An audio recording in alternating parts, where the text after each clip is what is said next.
Right, welcome back. And I have really here to say that the president's post reflected the enthusiasm that filled all the hearts of the Egyptian, and that his post on Facebook reflected the joy and the proudness and all the relief that we Egyptians have felt, and that all this was reflected in the few words he posted on Facebook.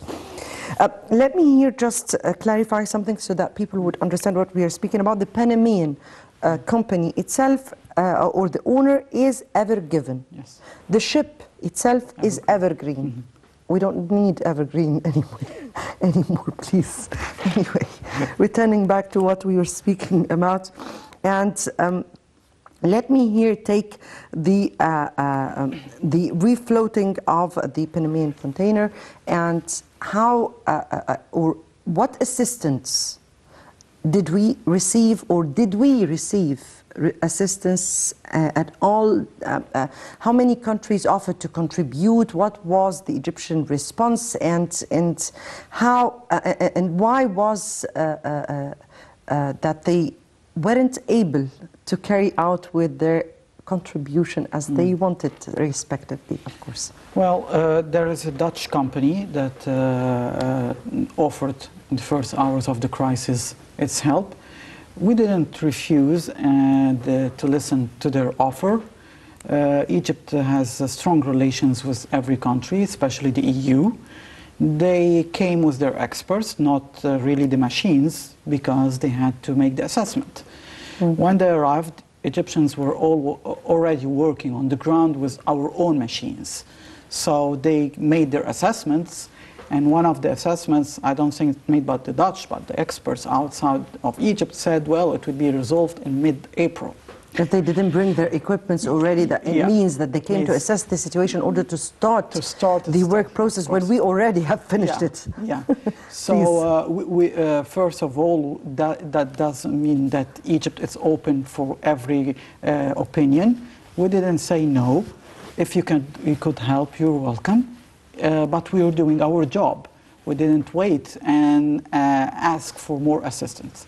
So this is the main point. The second point is that President Abdel Fattah al-Sisi was watching over this crisis from the first hour till now, and he was giving his assessment and his opinion about what's taking place. We are listening to all experts, international and domestic, but we have one goal, is to not to wait more than a week, because all the opinions said, as I said now, mid-April. Actually, we would have solved this whole situation except for the sandstorms and the bad weather that halted or delayed our ability to do that. We worked with some small equipments, and I saw on the Facebook, some made fun of it. Well, it worked, and it helped.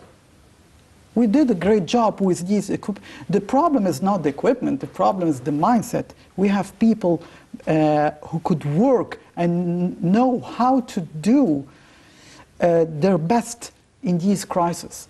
Let's not forget that all the Egyptians who worked around the clock were motivated by a national sentiment. Yes, this is what I was exactly going to ask you. The effort that was done by the workers who worked in the whole process, and the enthusiasm. I wish if we can hear their voices while when the ship was refloated. I wish if we can hear their voices.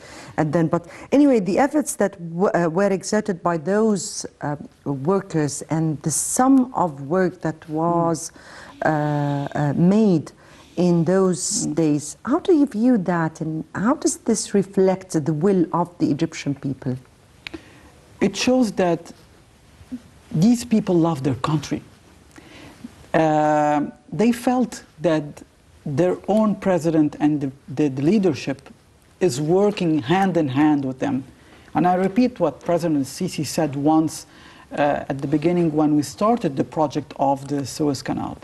He said, someone told him, Mr. President, may God be with you. And the president looked at him and said, no, may God be with us, because we will work together. And this is what took place today. The president, the government, and the people all worked around the clock to find a solution, whatever it would take. These people could have lost their lives with any accident.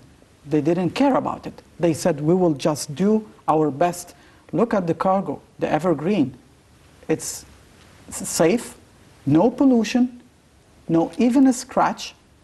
All the reparations are being inspected now under Egyptian inspection. This is our sovereignty and our right to do it. Evergreen is fascinated with how we have ever given, the company is is fascinated with the Egyptian dealing with this problem, how the cargo was safe. Look, it's a cargo with the size of 4 football playgrounds, and it had 250,000 pounds of weight. So this could have caused a huge disaster. Anyone would have said, we have to get rid of the cargo, the things that were on the ship in order to make it able to move.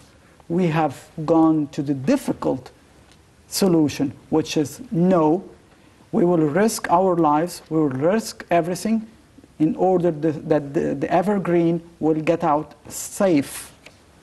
And then we will tell the world now who should be held accountable according to the international law. Now, investigations will reveal who will be held accountable, yes. By the way.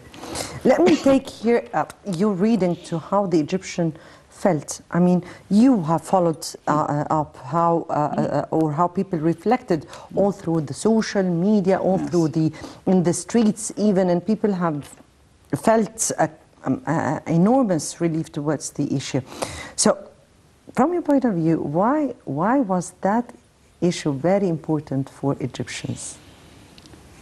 Because we all know from previous experience how we are under the microscope internationally, and especially by the international media.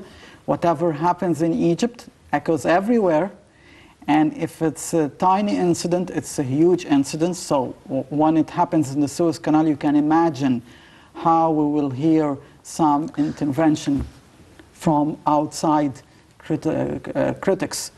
So all the Egyptians... So let us speak about how people looked into the matter. I mean here, we have heard some of the US statements, and they have even offered to send their own sails and navy and whatsoever. Thankfully, and with all respect for their kind offer for help. Mm-hmm. And definitely that was not the only offer for contribution. How did we look into this problem, and how did Egyptians feel a threat towards that particular problem? On a diplomatic level, we were very, very clever by saying thank you to everyone. We already said thank yes. you to everyone, indeed. But we all know the intentions behind some of the offers. For example, as you said, well, we would not allow any foreign forces to assist in that. We have our armed forces capable of doing the greatest jobs that we could, the greatest job that could be asked to be done. So we are capable of that. On the level of the people, well, it's not really a good idea. All the Egyptians were saying we have to prove that we are capable of finding a solution very quickly by our own hands. Because we know if we would not do it by our own hands, all Egyptians afterwards will be pointed at the finger with the finger, you were not capable to manage your own crisis, and we had to help you. Well, thank God, this didn't happen. So this is on the level of the people. Thank God we were able to manage the situation ourselves. And very quickly. And very quickly. Very quickly. So let me take here, because very quickly that also reflected on some of the statements and reports by the international media. Yeah. And the international media.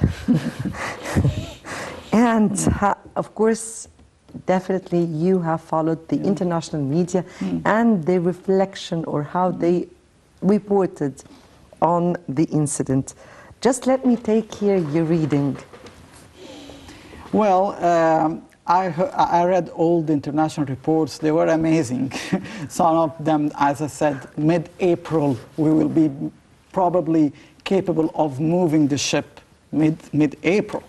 Means that in 2 weeks. And one of the media said that the losses were $400 million per hour. And others said what would happen with the stock exchange and the oil prices. And let's not forget the environment, because they were waiting that some leaks will happen and they will cry and say... And a very big environmental crisis would happen, yes. And so it was amazing that all these reports, without hearing what Egypt, which is the country that is hosting all that, had to say, they made their own scenarios. They made their own inventions. Pretext to the accident and what happened there. Exactly. And they were trying to portray this incident, which is a huge incident, of course, we cannot deny that, but as an international crisis. So while these reports were spreading in the rumors, there was even someone said, which is a spiritual this joke. Yeah, that was Power Mind. Power Mind was behind the refloating. Yes, it was amazing. That was funny. It was very funny how these. No, another ironic report was that of finding alternative routes to the Suez Canal. Yeah, it came from Iran. An expert said we have alternative routes, and he had the map ready, and he started talking about the alternative route. And let's not forget about the cattle. They were in the ships. They will die because of Egypt trying to find a solution. Well, I think the best answer we gave is the floating of the boat today, and that's it. The reports, I think that the international media has to really examine exactly how they are dealing with Egypt. Even if there is some finance against Egypt, they could ruin their own reputation by, for example, one of the leading news reports now that said, well, the ship just returned again at the same position and blocked the Suez Canal. Denied the refloating of this of the ship, yes. So they are ruining their own and it's a big name, by the way. It's a big name in the media, in the world media. We were attacked, let's say like that, by news reports and economic reports. Imagine a country under this stress that they're pointing the finger, telling us, the media, I'm not saying the governments, you are responsible of environmental, of economic, of political, of trade, of oil problems. We had all the problems on our backs in just a matter of few days.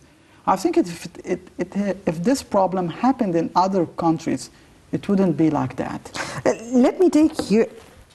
I mean, some people would see that was a big problem and it was a huge one, but here some people see it as a grant in terms of it proved the importance of the Suez Canal and that there is no alternative and that the Suez Canal is a world navigation route that has no alternatives. I mean, here, how the whole world suddenly did not do what to do. Of course, because let's not forget that they were puzzled. Egypt is a strong country, it has a strong military, it has a strong diplomacy, and it has a leadership, the President Abdel Fattah al-Sisi, and this is the credit. He has excellent relations with all world leaders, except some who are threatening Egypt. We are open to everybody as long as there is mutual interest and mutual respect. Yes. Because mutual respect according to our sovereignty and our national sovereignty. So they were puzzled how to deal with Egypt under this situation, really. to criticize or not to criticize, to portray Egypt as a country who failed to manage the problem or not. And the answer, I know what they had in mind, these powers. They had in mind this the time, if we will go on in this problem in few weeks, 1 week again, Egypt will be the target eventually in front of all the media. And this was the clever reaction of President Abdel Fattah al-Sisi, his timetable, work around the clock, because these people are silent, waiting for us just to be unable to find a solution, and in a matter of few days, they will start their media attacks and criticism. And now when we found the solution, I think that they know that it was a bad idea criticizing Egypt, because yes, it's a huge problem, and we found a huge solution in a matter of days. Did it reflect to an extent that that Egypt has returned to its strong institutions, that has the ability to solve its problems with its own hands, that it's not the weak Egypt that they were, that was reeling from some of the economic collapses and all these? How do you view the situation here? As you said the word returned, I said it today, and then I said, no, we didn't return to our position. We did better. Yes. We're stronger today than ever, because imagine if this problem happened 20 years ago, it would have been a disaster for Egypt. Egypt now is new Egypt. We're stronger. It is. It is. We're stronger. But we are. And I end it to this. We are all.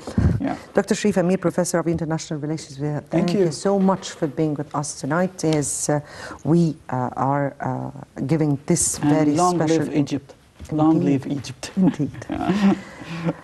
I guess that takes us to the end of this episode. Many thanks for watching, and stay tuned for more coming tomorrow in the press conference that will be held 10 a.m. in the morning with Vice Admiral Osama Rabia. Good night.